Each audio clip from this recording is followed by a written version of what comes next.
3 News Now Web Extra.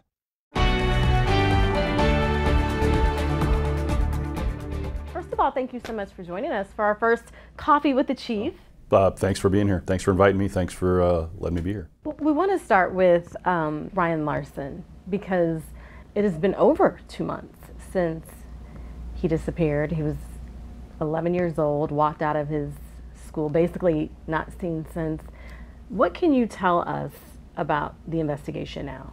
Well, we're in our 8th week, and he left school roughly 11:52 on a Monday. We think we have him on a videotape at 1:30 near his house, near his apartment complex. We have a live witness that believes that he saw him at roughly 2 p.m. And after that, nobody's seen him. We've done searches by land, by air, by water. We've been in the sewer system in La Vista. We've called in experts from the National Center for Missing and Exploited Children. We've done a landfill assessment to rule out any potential chance that he may have been in a dumpster, either accidentally or intentionally. We've had the FBI working with us, and really we're no farther along knowing where he's at than we were on day one. But we do believe that somebody knows something about where he's at. We think the potential for an abduction by a stranger is very, very slim. We also don't know if he wandered off and got caught up someplace. But after 8 weeks, we think we would have had something if this would just have been a walk away. Yeah, and I know this community hit so hard. So many people showed up to search. So many people showed up at the vigil just to pray and support friends and family. But what we often don't think about is the effect it has on police officers, especially the police officers who were familiar with Ryan. Describe the toll it's taken on the department and you personally. You know, we have a department of roughly 40 officers, and just about everybody was working on this case during the first 2 weeks, including our patrol officers that were staffing their shifts. But we did have officers that were part of Project Lifesaver, and Ryan used to be a client with them. And that was an electronic tracing of a juvenile if they would run off. And one of our officers was really close to him, and he took it really, really hard. But there's a lot of support going on within our agency. And one thing that happens with an agency like ours, everything doesn't stop, and we can just concentrate on this case. Life continues on, whether it's a violent call or a domestic violence or something like that. So we know what the mission is. The officers that were close to this investigation, they're all in. It's part of the job too, and I think they understand that. In the wake of what happened, your department is creating a whole new program. It's called Take Me Home. Explain what this is and how it works to prevent something like this from, if there is emergency involving someone with autism or any other disability, how it could help. It's based off a program in San Diego, California, where there's a registry of people, voluntary, that can give us information about again, somebody with a disability, autism, Alzheimer's. We can put that into a database, and it's available to our officers on the street. They can pull up a picture, they can pull up a descriptor of last known places where this person likes to frequent, so we can get searchers and rescue personnel on the ground quicker. Again, the first hour is really important when somebody's reported missing, whether it's an abduction or a walk away. So the quicker that we can get to something, the better. This could be a game changer. We hope so. Yeah. And is it up and running, or how soon can people start to register? We're going to roll this out here in August and go forward. And if other agencies like what we do or want to partner, especially our Sarpy County agencies, we'd be happy to go all in with them. That is excellent. For the last year, we're switching gears a little bit, and there's been a lot of talk about police and community relations and just building bridges. What is your department doing to help bridge relationship with the community? You know, we've been very La Vista-oriented policing since day one.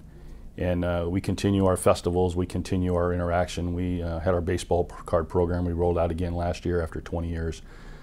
Something to get the youth involved. Explain what that is, because I don't know if everybody knows. Oh, back in the 90s, police trading cards are pretty popular, and we had gone through a couple cycles of those, and after 20 years, it's like, you know what, let's do this again. I used to trade baseball cards when I was younger and collect them. So again, we came out with a series of the 2020 La Vista Police Baseball Card Series. So if the kids are there, are outside, they'll get a card, and they're trying to collect the entire, group of everybody that's on our sworn staff. That's pretty fun. Cool. Did they really get into that? Are you surprised that the kids got into it? They do, and and some of our officers that have been around since we did the first iteration of this, looking at the aging process on the cards, pretty funny too. Oh, I bet. Yeah. You have been with the La Vista Police Department for 30 years? Over 30 or over 30? Over 30. Over 30 years. A lot has changed in that time. Mm-hmm. What are some of the biggest changes that you can think of? Population, not only in La Vista but in the area, has grown. We have a low violent crime rate, but we got a lot of traffic that comes in. Yeah. And there's a lot of pressure points that we never had before. When I started, 72nd from Cornhusker south in Papillion was still dirt, and that was just getting paved. We didn't have the I-80 interchange at Harrison Street yet. Giles Road stopped at 87th Street. And the growth that we've had, we have no dirt roads in La Vista, which is kind of unique because everything's been paved. But the growth, the business growth that we've had, the change really in the type of officer we're looking for.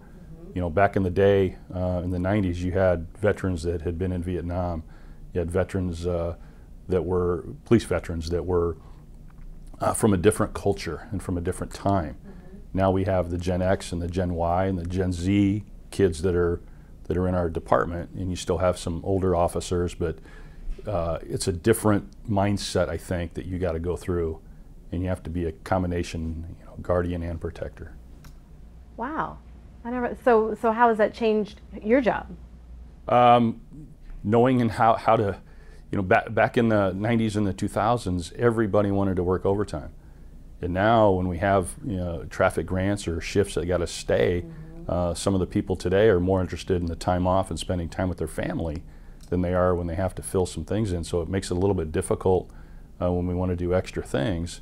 We still get it done, but just just a different change in paradigms for some of the younger people. Yeah, I can see that. What are you most proud of as chief for all this time of your department? What I'm proud of, and it really goes to Sarpy County as a whole, we really established a connection between all the agencies in Sarpy County. We've done things together that 25 years ago would have been unheard of. We combined resources to save taxpayer dollars, but also get expertise with a combined SWAT team. We have a crash investigation team where we don't have to have all of our guys to a certain level trained up, where we can share resources with other agencies. Last night at the City Council meeting, we approved a Sarpy County Force Investigation Team, where when we have an officer-involved shooting, a death in custody, or a force incident where somebody is hurt, whether an officer or a citizen, we'll have an independent team made up to investigate that. So if something would happen in La Vista, we're out of the investigative part, and Bellevue, Papillion, and Sarpy County become the lead agency on this investigation. So we're really proud of the relationships we've established, and it's great working in the Omaha area where people from the other agencies. The doors are open. Our federal partners are awesome. You can pick the phone up and we know everybody by first name. So the relationship building over the years has really changed because the silos and everything have been demolished. So it's really fun to come to work, and I think that's why I'm still hanging around, because I still like it. I was going to ask, what do you love about what you do? What do you love most? The people. I taught DARE early in my career and established some relationships with parents and kids, and it's kind of cool when you go to the dentist and all of a sudden you look up and the dental hygienist is one of your DARE students. It's the DARE kid. Somebody stopped in delivering, the male person came in the other day, and she was in my DARE class from 1995. And it's like, my God, look at you, It's just the people in general, and La Vista has just been awesome because we've got a great community.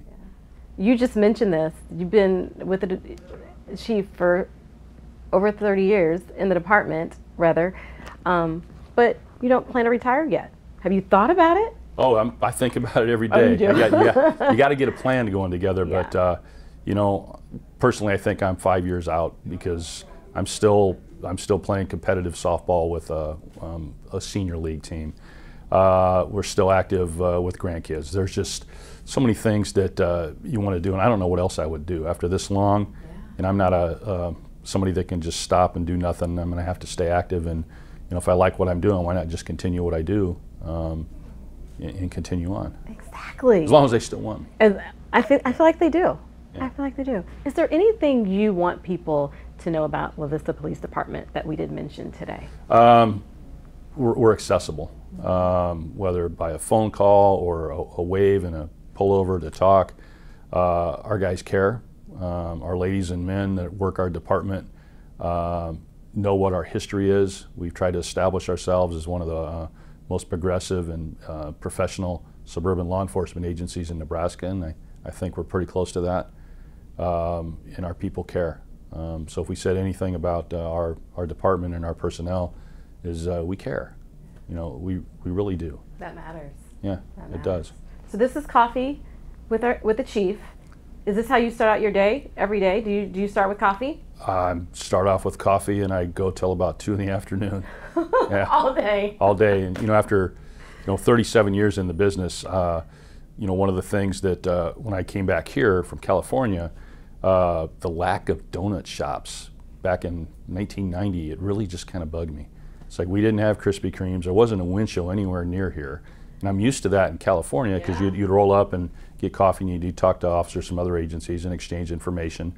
So that donut thing to me really hits home because there's a purpose behind going to a coffee shop and having a donut, whether talking to a citizen or other cops.